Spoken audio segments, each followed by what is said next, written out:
Écrivaine respectée, Amélie Nothomb est une personnalité unique. Ses romans, profonds et prenants, marquent tout autant que ses lubies personnelles ou que son histoire de vie difficile.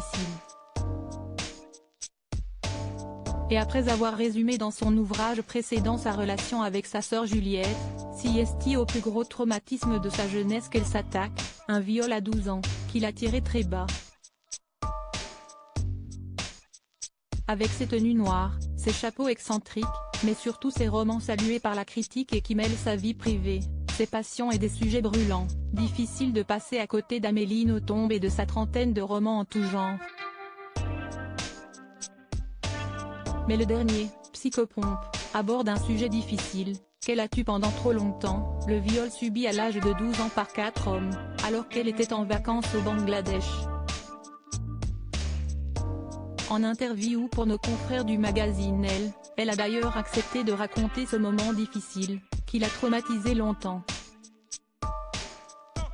Je n'avais pas vu les 4 hommes arriver, je ne comprenais même pas ce qu'il se passait, je sentais des mains innombrables qui m'attiraient sous l'eau et m'ont fait tout ce que l'on peut faire.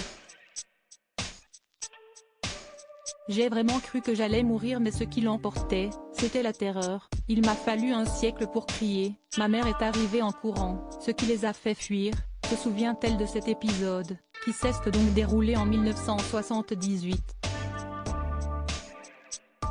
Et si est-il sa mère, justement, qui la sauvera ensuite du naufrage total.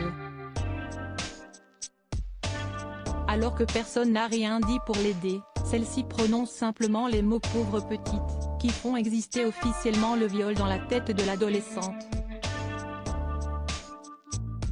Ces 2 mots attestaient de ce qui venait de m'arriver, sans eux je me serais accusée de ce qu'il venait de m'arriver, sans eux, je me serais accusée de l'avoir invité, et à cette chose déjà très culpabilisante se serait ajoutée la culpabilité d'avoir menti, raconte-t-elle d'ailleurs.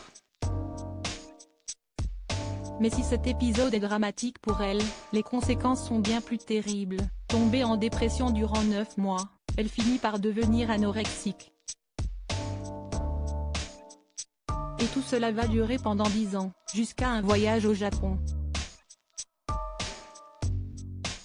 Ces 9 mois ont de très loin été les plus horribles, c'était l'horreur tout le temps, c'était en boucle dans ma tête, je suis dégradée, disqualifiée, je ne vaux plus rien, cette vie ne vaut plus rien relate-t-elle d'abord à nos confrères de Elle.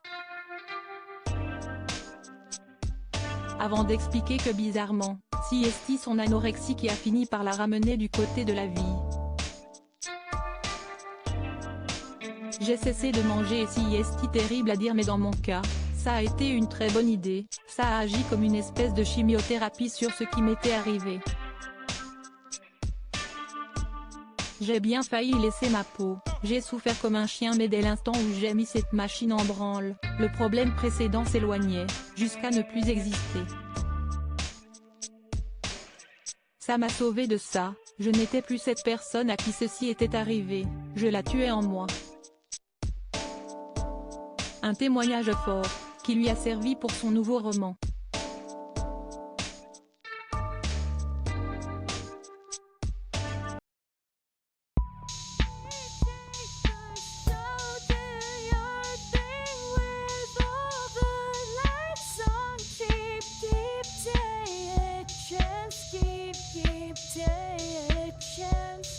Keep